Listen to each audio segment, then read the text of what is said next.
Obviously, this gospel is about discipleship. What does it mean to be a disciple? We hear the term a lot, We're a disciple of Christ.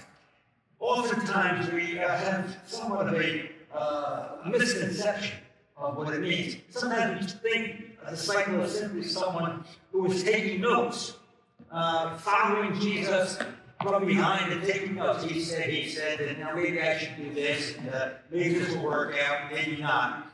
That's not it. A follower of Jesus means somebody who is doing what Jesus does, who is doing what Jesus did. It's not taking notes. It's not like maybe someday I'll be there. It is doing the work of Jesus. Now, it's imitating the Master. That's what it's imitating the Master. Now, discipleship is not easy. If you think you're a disciple, you're just skating through life and not a disciple. That's the bottom line here. Let me talk to you about what discipleship is by giving you some examples of, as a matter of fact, outstanding examples of what it means to be a disciple, to imitate Jesus, to do what Jesus did, to do what Jesus wants his disciples to do, to act like Jesus in the world. How many of you here have heard the story about Saint Maximilian Kolbe? How many? Okay. Some of us are familiar, some of us are not familiar, but let me reiterate the story of Saint Maximilian Kolbe. He was canonized by the great Pope John Paul II. And his story is that he was a Franciscan friar of the Immaculate Conception. He had great devotion to the Blessed Virgin Mary. And he spent a good deal of his early ministry in Japan, trying to bring Catholicism to the people of Japan. Japan is a pagan culture, Shintoism, Buddhism, but certainly not Christianity. He spent a number of years there, published his newspaper there, the Immaculata magazine.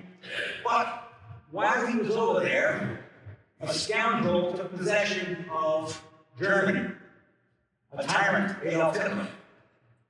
Maximilian Kolbe heard about what was going on, the persecution of the Jews, the persecution of homosexuals, the persecution of the gypsies, the persecution of the church. He said, I can't stay here in Japan anymore, I have to go home.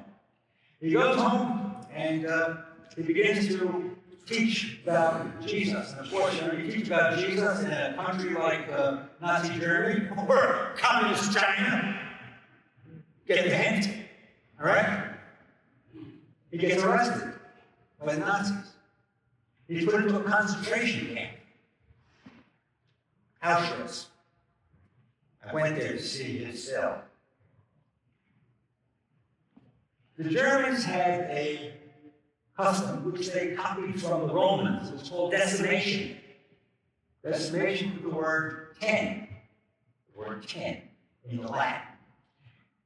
And the program that they would use to dissuade anybody from escaping from the camp was that if one person escaped, 10 others would be killed. That's decimation. The Romans used that. If anybody deserted the Roman army, 10 of their members of their cohort had to be killed. Man escaped. Roll call in the morning. Man missing. Where is he? Nobody said, this is where he is. They said they didn't know. The Gestapo said, 10 of you will die. And he began to call them out by number. And all of a sudden, he called one number, and this man shouted out, please, please, not me. Please, not me. I have a wife and children at home. St. Maximilian Kolbe was in that group. Maximilian Kolbe said to the Nazi guard, I'll take his place. I'll take his place. The guard was dumbfounded. You're going to take his place? Yes. Who are you? And he called him by number. Number 16670. What is your name? What are you here for? He said, I'm a Catholic priest. That's what he said. Good. You'll die in this place. They threw him in what was the equivalent of a broom closet. He couldn't stand, he couldn't sit. He was shoved in there without food or water for 10 days. He still didn't die. So the Gestapo finished him off with an injection of sodium pentothal. He died. At his canonization, the man whose life he saved was there, and he gave testimony as to what Father Maximilian Kolbe did for him. Maximilian Kolbe was a true disciple. That's discipleship. Let me give you another example, a very modern example. You know of this tragedy taking place on the Gaza Strip.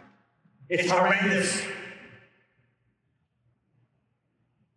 Look at pictures of it on television, the newspapers. It's a pile of rubble. Hundreds, if not thousands of people have been displaced, thousands killed. Let me tell you right now, what Hamas did was absolutely horrendous, terrible, crime against humanity. But if Israel's a moral nation, Israel too has to stop the killing. Oh yeah, once you get a political state, you get gone right in. It has to stop. And they think they're being moral when they tell people, we're going to bomb this area. You better leave before you get hurt. The message went out. The small Christian area right near the Church of the Holy Family. I think it's the last Catholic church standing in Gaza. There's one group of people that said, no, we're not getting out. We have to take care of these people. Guess who they were? Mother Teresa's group, the Sisters of Charity. They refused to leave. They had to take care of the sick, the poor, and the hungry. They had to take care of those who were wounded, those who were homeless. That's discipleship. One more example. We've heard of this terrible shooting at Annunciation School in Minnesota a few weeks ago. What a horrible thing. Horrible thing. Takes place in a Catholic church during Mass. Some people say, well, it was a school shooting. No, it wasn't a school shooting. It was a church shooting with school children in the church. And why? I'll tell you why it took place in church. Because in that church, Christ was made present on the appearance of bread and wine. And people were at prayer. This was not simply the act of a madman. This was an evil act. The devil wanted to destroy God's people, destroy God's children, because we are made in the image and likeness of God. But even in that tragedy, something magnificent happened that we should all take a lesson from. The big children in that school were told that they had to take care of little children in that school. The big ones had to take care of the little ones. They had little brothers and sisters. And one boy, a 10-year-old, heard the message that the school had taught to love one another, care for each other. And he laid on top of an 8-year-old boy and took a bullet in the back. That's discipleship. That's discipleship. I hope that that's being taught in all schools of our country. I pray that every Catholic, every Christian school is teaching that lesson to their children. And I encourage you to find out what is being taught in our government schools.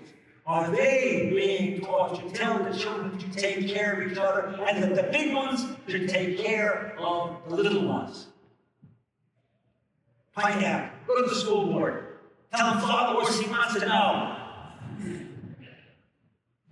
And if they're doing their job, if they're taking their job seriously about protecting our children, about teaching them what is right. They should initiate those programs of Big Brother and Big Sister, taking care of little ones in school. That is discipleship. I gave you 3 examples. Myself, although they're extreme. No, they're not extreme.